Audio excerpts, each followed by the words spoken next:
अक्सर ऐसा होता है कि हमारे जीवन में प्रतिकूल परिस्थितियां या विपरीत परिस्थितियां या विपत्तियां आती हैं तो हमें लगता है कि ये सब हमारे ध्वंस के लिए आई है।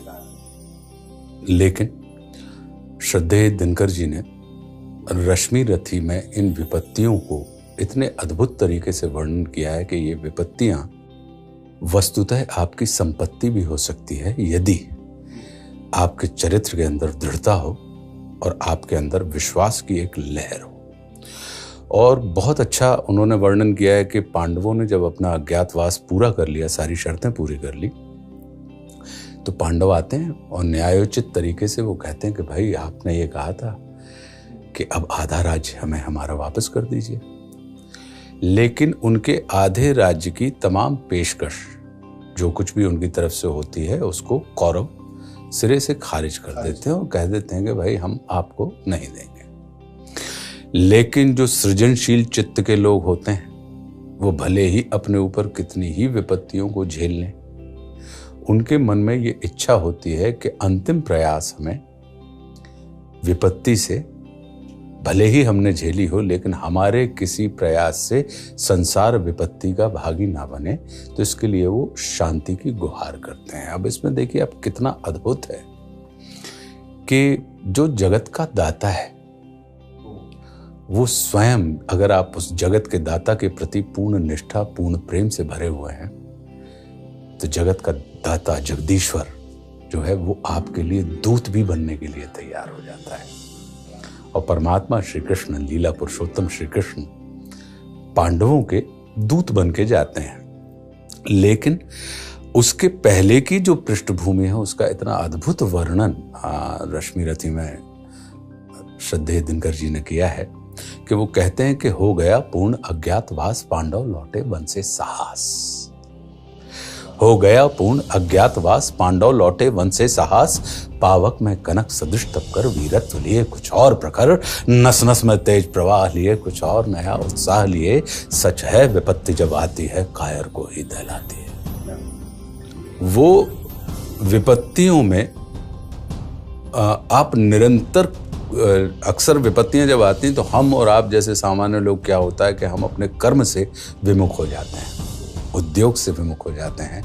लेकिन जो शौर्यवान होते हैं या जिनको अपने कृतित्व पर, जिनको अपने पुरुषार्थ पर, अपने व्यक्तित्व के ऊपर पूर्ण भरोसा होता है, वे निरंतर किसी ना किसी किस्म का उद्योग करते रहते हैं अपनी विपत्तियों से छुटकारा प्राप्त करने के लिए। तो वो कहते हैं कि जो आप पड़ता सब सहते हैं, उद्योग निरत नित रहते हैं। शूलों का मूल नसाने को, बड़ खुद विपत्ति पर छाने को। है कौन विघ्न ऐसा जग में, टिक सके वीर नर के मग में। खम ठोक ठेलता है जब नर, पर्वत के जाते पांव उखड़। मानव जब जोर लगाता है पत्थर पानी बन जाता है। मानव जब जोर लगाता है पत्थर पानी बन जाता है। और गुण बड़े एक से एक प्रखर हैं छिपे मानवों के भीतर। मेहंदी में जैसे लाली हो, वर्तिका बीच उजियाली हो। बत्ती जो नहीं जलाता है रोशनी नहीं बह पाता है। और पीसा जाता जब इक्षुदंड, इक्षुदंड मतलब गन्ना, कि पीसा जाता जब इक्षुदंड। झरती रस की धारा अखंड। और मेहंदी जब सहती है प्रहार, बनती ललनाओं का श्रृंगार। जब फूल पिरोए जाते हैं हम उनको गले लगाते हैं। गले में जो हार होता है उनको अगर आप देखेंगे तो उनको एक दूसरे से भेद के हम एक सूत्र में उनको लेकर आते हैं। तो जब फूल पिरोए जाते हैं हम उनको गले लगाते हैं। तो कहते हैं कि वसुधा का नेता कौन हुआ, वसुधा का नेता कौन हुआ। भूखंड विजेता कौन हुआ, अतुलित यश क्रेता कौन हुआ। नवधर्म प्रणेता कौन हुआ, जिसने न कभी आराम किया, विघ्नों में रहकर नाम किया। जब विघ्न सामने आते हैं सोते से हमें जगाते हैं। मन को मरोड़ते हैं पल पल, तन को झंझोड़ते हैं पल पल।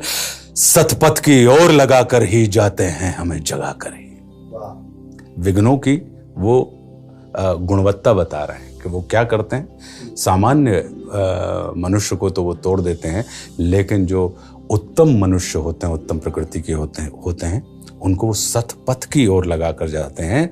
तो तन को झंझोड़ते हैं पल पल और सतपथ की ओर लगाकर ही जाते हैं हमें जगा कर ही। कि वाटिका और वन एक नहीं।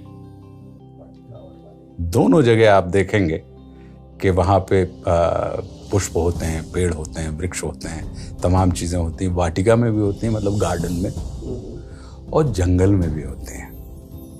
तो कह रहे हैं लेकिन वाटिका और वन एक नहीं, आराम और रण एक नहीं। वर्षा अंधड़ आतप अखंड, पौरुष के हैं साधन प्रचंड। और वन में प्रसून तो खिलते हैं, बागों में शाल न मिलते हैं। शाल के जो वृक्ष ऊंचे ऊंचे खड़े रहते हैं कि वन में आपको फूल तो मिल जाएंगे, लेकिन बगीचों में शाल के वृक्ष नहीं मिलेंगे। तो वन में प्रसून तो खिलते हैं, बागों में शाल न मिलते हैं। कि कंकरियां जिनकी सेज सुघर, छाया देता केवल अंबर। विपदाएं दूध पिलाती हैं, लोरी आंधियां सुनाती हैं। जो लाक्षागृह में जलते हैं वे ही शूरमा निकलते हैं। जो लाक्षागृह में जलते हैं वे ही शूरमा निकलते हैं। अब बढ़कर विपत्तियों पर छा जा, मेरे किशोर मेरे ताजा। जीवन का रस छन जाने दे, तन को पत्थर बन जाने दे। तू स्वयं तेज भयकारी है, क्या कर सकती चिंगारी है।